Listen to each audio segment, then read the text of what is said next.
security and protection is a preventative measure, and it's not a reactive solution to post-incident. There's ways that you need to react to things, but that's companies, individuals having the foresight to do the risk assessments, understand the threats, understand where their vulnerabilities are, and putting controls in place to be able to identify possible threats before you have an incident. You're listening to KBcast, the cybersecurity podcast for all executives.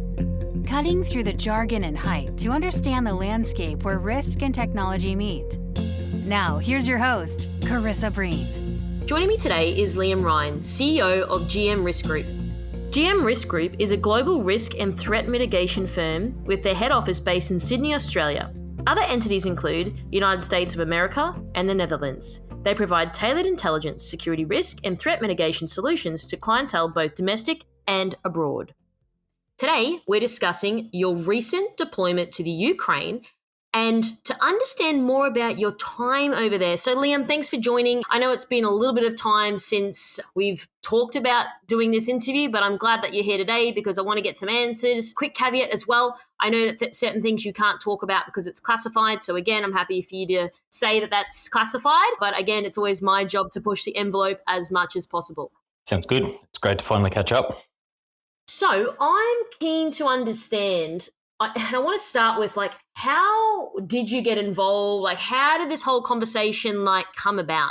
So GM Risk Group, as a service provider, we have analysts that look at global events and we monitor situations around the globe for different clientele. And as the situation developed over in Ukraine, we had clients who had interest in the area. So we continued providing the analysis of the situation, and then we progress through to the risk assessments and operational planning, logistics, emergency management, evacuations as well for clients. So initially it was just the fact finding and the intelligence section of the task, and then that rolled out to having teams on the ground of advisors, ops managers, and intel analysts that continued up until today. So we've been in country since January. Wow. Okay. So, and I'm guessing, you've still got a team of people there at the moment? We do, but we've still got teams out in the field, but they're spread right across the country and they do different tasks, but can't really talk about exactly where they are and what they're doing at the moment. But we still have teams spread out across the country. Gotcha. Okay. So obviously, because of what you do for work, it makes sense that you sort of got involved in heading over to the Ukraine. So talk to me a little bit more about this, because this quite heavily came out in February. Everything sort of started quite intensely. So what does that sort of look like? Can you sort of explain a little bit more about the thinking, what was going through your mind? Obviously, yes, you do this day in, day out, so it's maybe not as scary for you, but maybe give a little bit of insight for our listeners that perhaps are not aware of hearing it from your perspective. Yeah, sure. So I went over myself in January, which was before it kicked off, kicked off again, which was late February. So in the early stages of January, I flew into Kiev and then I headed over to the Donbass region over on the east just to verify information that we had and just to get better situational awareness and to some ground truths of what was actually happening. And so I sort of conducted those recce's, as we would call it, so we could gather the information we needed to be able to put plans together for our clients who were interested in traveling to the region. But I was on the ground, and as things sort of started to intensify and things started coming out in the press, the media, and the sort of imminent threat of the Russian invasion, things changed a lot on the ground. And it was actually, although we do this in globally, and we have done it for a long time, working with high risk and conflict zones, the arena was a little bit different from the last sort of 10 years that has been more sort of Middle East focused. But so this is a little bit of a different conflict, and watching the Ukrainians prepare for it was something different. So definitely the mood throughout the city in Kiev itself, which was a little bit separated at that point in time from the frontline per se over in the east. But as that escalated and they started to put in roadblocks and checkpoints and start to lock down on movements, the sort of the dynamics of the situation really changed, and until the late February when the strikes started happening, and then it sort of ramped up again from there. And so just for clarification, Liam, a recce is reconnaissance? Correct. So I guess that's a bit of an industry catchphrase, but yeah, reconnaissance. So it's gathering information. So we have information that comes in from different sources, but going out into the field so I can verify that information is correct, and we can give some perspective and context to what's actually happening on the ground. Right. Okay. No, thank you. I appreciate that. And it's just so for people listening, just to ensure we're on the same page. Okay. So so you got there on the ground. What was sort of going through your mind then? Because, we're sort of, as listeners and people watching social media and the media, like, how close are they when they represent what's happening? Like, I'm curious to get into that, but then I want to understand from your mind and your lens, and then sort of marry them up. So you get to the Ukraine, and like you said, they're putting the road closures and roadblocks and those types of things. Is that quite surreal? Like, how intense was this then for you as an individual? There's a lot going on in those early stages, and from my perspective and what I'm doing when I'm there is to elaborate, I guess, a little bit more about the verifying of the ground truths and what's actually taking place, and looking at reports that the media are putting out and the messages that are getting pushed out to not just the immediate community, but to the global community as well.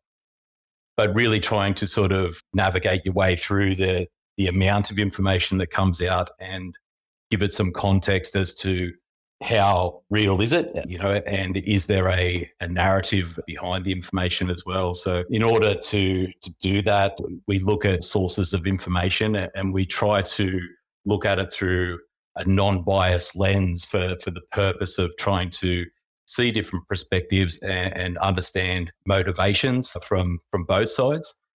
And that allows us to get a better understanding and gives context to information that's coming out, if it's propaganda to support a motive of a threat actor, or if it's also a factual report of what's happening on the ground. So at those early stages, you just absorbing lots of information from many sources and just trying to verify exactly what's going on. And as that sort of plays out, like there's a lot of reports that come out that are factual, good journalism, and it's true reflection of what's happening on the ground. But the battle space there is vast. It covers a great distance geographically, and I think with social media these days and the amount of information and opinions that flow on from information that comes out, that's where the sort of the translation gets lost a bit.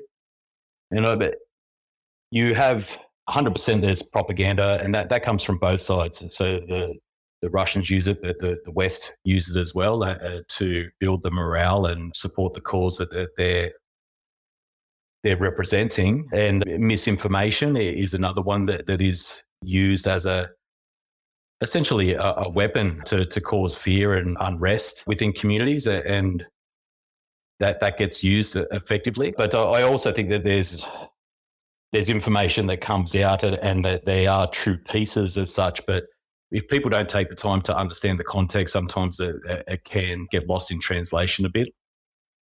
Yeah, that makes total sense. I'm hearing what you're saying. Okay, so there's a couple of things in there. You said a non-biased lens. Try not to apply a non-biased lens. How do you do that effectively? I guess through practice, like anything, you need to sort of try to separate the emotion from the task that you're doing. Because if you get too emotionally attached a particular side or job, that you may miss the understanding from someone else's perspective, which then discloses their motivations, which will then feeds into your threat assessments to understand what would be beneficial for them. So if you get too emotionally attached to something, sometimes you can miss those little details. So it's really about stepping back and objectively looking at the situation and looking at it from both sides and how does that play out, essentially. So it's just taking that step back and trying to look at it from an outsider's perspective. Yeah, sure. Okay. I understand what you're saying. And then you mentioned before around people sort of pushing a narrative. Would you say that that's quite common? So when you're getting intel and you've got all this bits of information, as you said, and you mentioned before, there was quite a lot of it, which is fair enough. Are you sort of, or can you confirm, are more people being truthful and factual with their tips and their intel? Or would you say if you had to sort of weight it, more people are more like trying to deter and throw you off and propaganda and misinformation and pushing an agenda? Is it equal? Is one weighted more than the other? Or like, can you sort of give a barometer on this? So I think there's different levels to that as well. And it's really dependent on the source of the information that you're receiving. And so for us, when we're on the ground, we certainly read media pieces, but we also are looking at factual turns of events, territory gained, what sort of damage was sustained. When we look at what damage was sustained, we can look at weapon systems, and you sort of can reverse engineer what's happening on the ground to understand what the threats are. And that source of information is just factual from events that have taken place on the ground. You sort of layer up from there, and you have different organisations and NGOs that are still reporting on the situation. Then you've got from government's points of views or humanitarian points of view as well. So depending on what the NGOs are there to support, they have different pieces of information. When we sort of then scale up again and looking at information that's meant to push out to the masses, that's where it starts to get a bit diluted. You do have mainstream media that you do have factual reports of what's happening. But even within that mainstream media, you do have biases to the situation. But that's in that space with social media and the mainstream media where they can push out to the masses. That's where the misinformation really has effect. And it's at that more granular level of people who are receiving information but don't have the ground truths or the verified information that can substantiate anything that they're reading. So that's where the breakdown normally occurs. Yeah, okay, that's really interesting. So I want to get into this a little bit more. So would you say, based on what you were reading, and I understand some things, yes, a little bit more closer to it, because like you mentioned, depending on what angle someone's coming from, but how close to reality is what was being said in the media versus what you were experiencing? Like, was it pretty off the map, or was it like, yeah, actually, okay, that, there's some validity to that? And of course it depends on which news outlet or whatever it is. But would you say, as a rule of thumb, majority of people got the reality of what was happening correct, or would you say not really? I think for the vast majority, not really. I think there's certainly a community of people out there who are very well versed in the situation and what's been happening. You do get reports that come through from the mainstream media that are factual to turn events, but the way that it gains momentum and coverage, and then it will drop off for a while, and then mainstream media picks it back up again. But this conflict's been going on since 2014. There's not a great deal of reporting that's actually on the front line as such. The mainstream media is a sort of a couple of layers back. And I think because of the way that it fluctuates in its space on mainstream news and the time spaces, that people think that just because it hasn't been on the news that it's not happening and that things have settled down. And so the consistency in the reporting is where sort of a disparity happens of what people think is actually happening on the ground. So I think their reporting is accurate at the time of when they report it, but there's big gaps in between that I think causes a sort of a consistent understanding of what's happening on the ground. Yeah, that makes sense. I guess it's that philosophy of out of sight, out of mind. Some people aren't watching it, Yeah. reading it. They're like, oh, it's not happening, which it may not be the case, especially not for this one. So, Correct. Yeah. okay, so okay, this is really interesting, and you are right. And I think when social media came out, like more probably prevalent in the last decade or so, it's even allowed, like you were sort of saying, like someone who has an opinion on something. But then someone may have an opinion on something, which is absolutely fine. Everyone's entitled to that, but they might not have any real idea about what's happening at all. So do you think that's sort of worrying? So for example, I see something on the news, I'm, not an expert in whatever area, and then I start having an opinion. But then my opinion people may then buy into that, right? So then I guess that's why people are now worried about fake news and, clickbait content and everything like that. So how can people sort of better educate themselves on, is this factual? Is this, little bit airy fairy? Is this not truthful? Do you have any sort of insight on that? Because this something for me is a little bit more worrying, because when people say, oh, did you see that thing in the news? And I was like, yeah, I don't know if I buy that story. So I'm just curious to hear your thoughts on this. It's a very good point, and I think it's very much uncharted territory with the way that technology has impacted on all areas of our lives, really. But the way that, like you explained, with subject matter experts that have an opinion, if they have a good following, that very quickly misinformation or just an opinion piece rather than factual accounts can very quickly disseminate into the wider community that use essentially as to gather public approval for things to be happening on the ground. And that it's actually used as a weapon, essentially, and that's where the misinformation becomes a tool that the threat actors use to be able to change the behavior of people in the areas of operation. It's not so much about misinformation, but the way that in the early days it was quite evident with the way that information was getting pushed out to the people and the way that they were acting. When the US first announced that they believed that the threat was imminent, the strike was imminent back in mid-February, the mood within Kiev got really tense. You could see people sort of hurrying around. By that point, they had started locking down the cities more. And sort of overnight, the media's perspective of it changed and said, that the US are sort of hyping it up. They don't, they're provoking war. And there was that turn of the context, and the mood completely changed in the city, because people there was a sort of a sense of relief, I guess, that imminent threat wasn't there. But in reality, none of the message that were getting pushed out was reflecting what was happening on the front line or where the troops were staging. There was no message getting pushed out about those positions, but the message that was getting pushed out to the community really controlled the way that they behaved.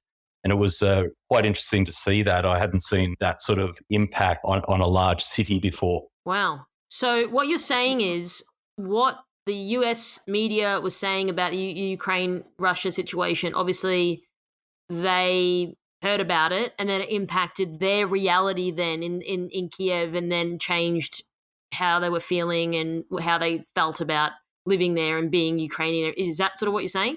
Yeah, essentially. So the information was pushed out that they believed that within the next 48 hours there was going to be an imminent strike. And there was a sense of panic, to, I guess, be a little bit more descriptive. And within the sort of 24 hours, there was another sort of wave of information came out that was suggesting that the US had overestimated what was going to take place, which in hindsight they hadn't. But once that information came out, it really changed the dynamics, that removed the panic, and the city went back to normal. But then only days after that, the strike started. But it was really evident in the mood of the city that was controlled by the messages that were getting pushed out. Wow. Yeah, that's a great example, and definitely one that goes to show that information does impact people, especially on this front.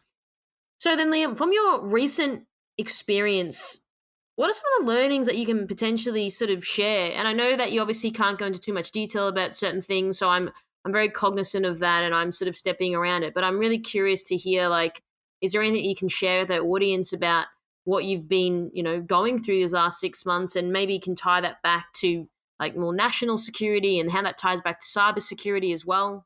I think there's obviously always learning outcomes from every experience and the environments that you operate in, and that being from national security way over to conflict zones in different environments. But I guess the thing that is sort of prominent, and I guess from a security professional's perspective, the message that we promote, and I think that this could relate back through to cyber and information security, physical and infrastructure as well. But it's sometimes the perception of what is required is misinterpreted in the sense of security and protection is a preventative measure, and it's not a reactive solution to like post incident.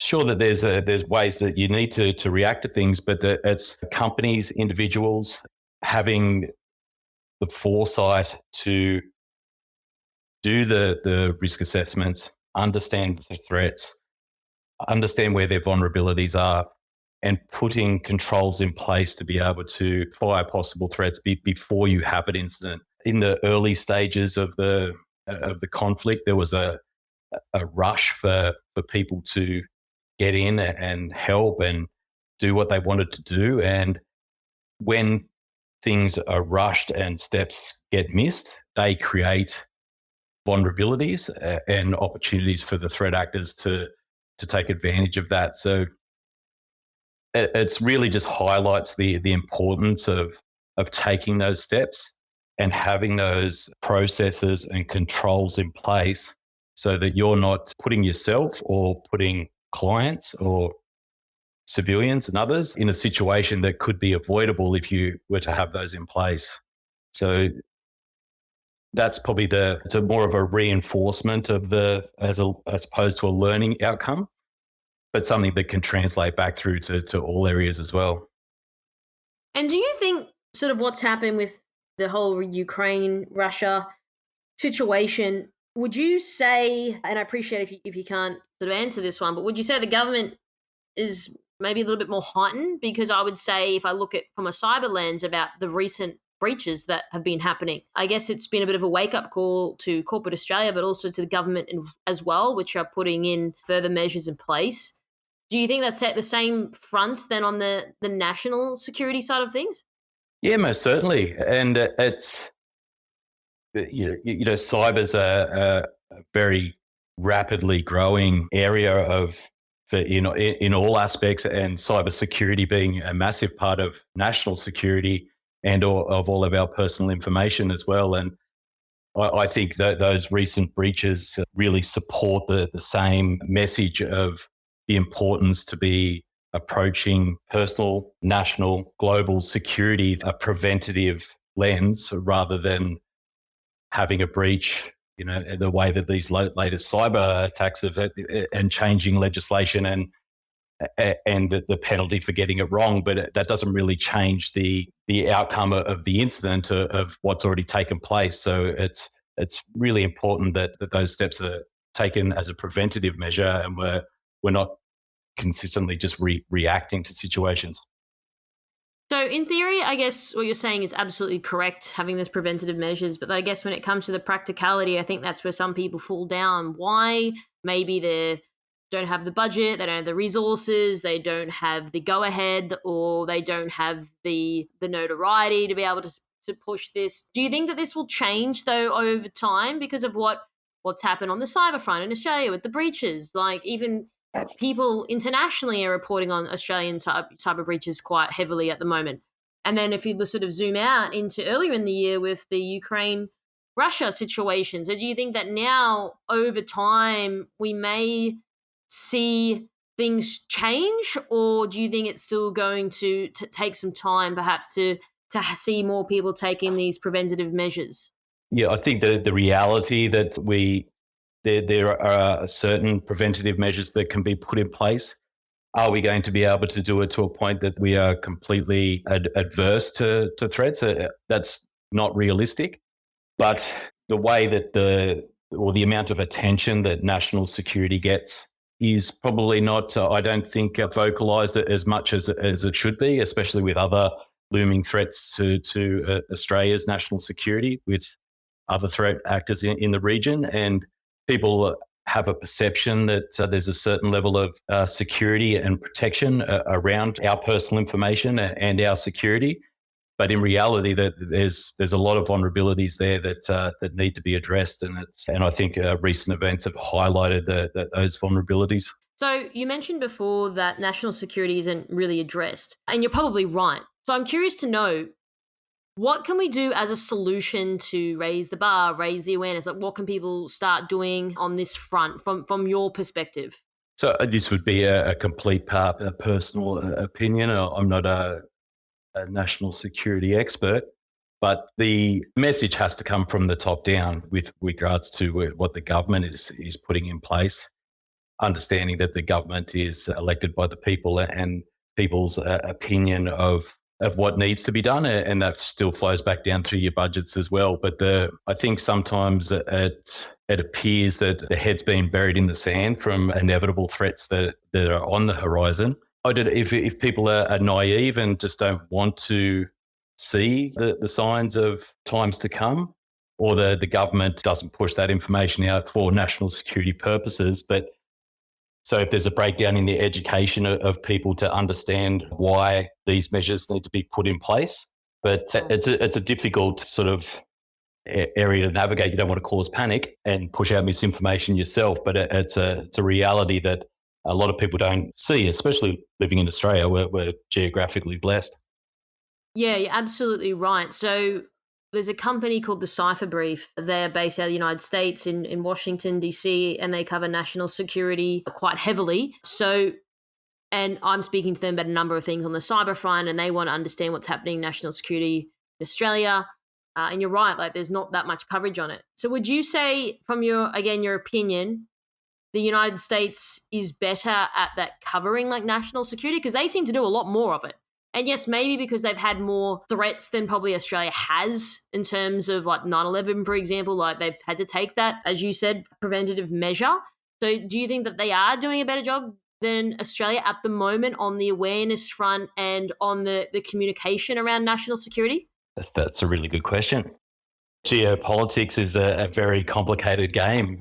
And in my opinion, everybody's very quick to sort of point the finger of misinformation or propaganda from other countries. In this example, Russia. I'm not endorsing anything to do with it, but as an example, very quick to jump on they are pushing out all this media to support their narrative.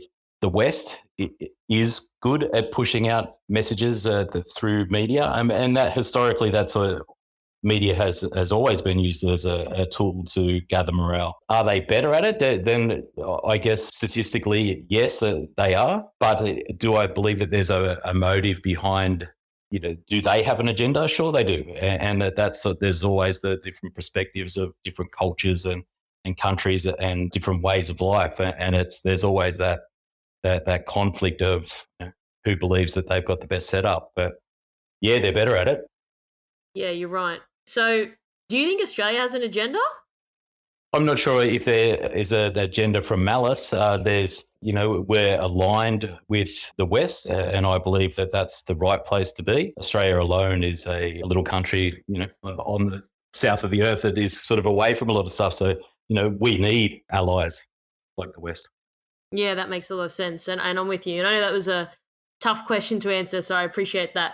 So if we focus on looking forward now, is there anything you can sort of hypothesize that you think's going to happen? And I don't mean like anything catastrophic. I'm more so just going back into preventative measures and, maybe this is a wake-up call for the government or to media companies to talk more broadly about national security or whatever it may be. Is there anything that you can sort of maybe think as you look forward into the future? What can we expect as Australians and Australian businesses perhaps?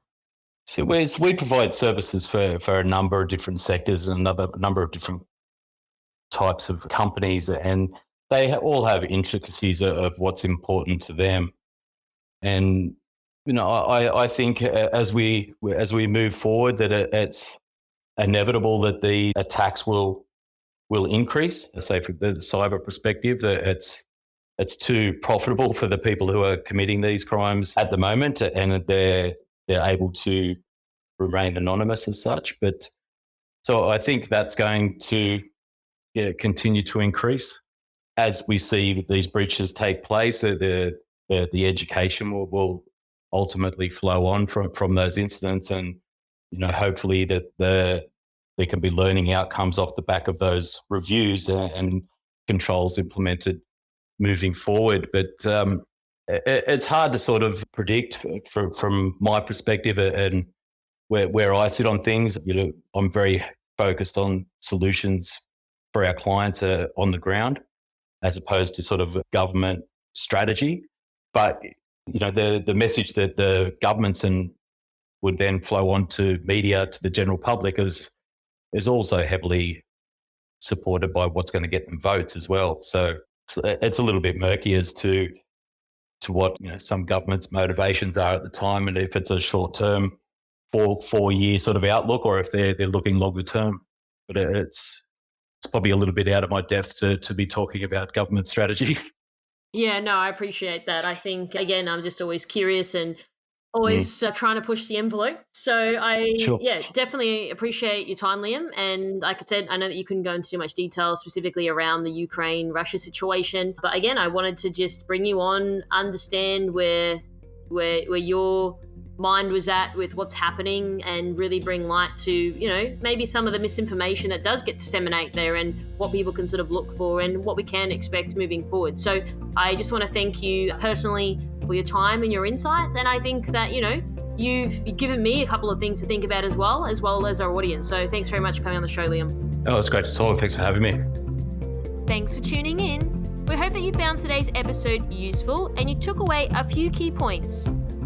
Don't forget to subscribe to our podcast to get our latest episodes. This podcast is brought to you by MERCSEC, the specialists in security, search, and recruitment solutions. Visit mercsec.com to connect today. If you'd like to find out how KBI can help grow your cyber business, then please head over to kbi.digital. This podcast was brought to you by KBI.media, the voice of cyber.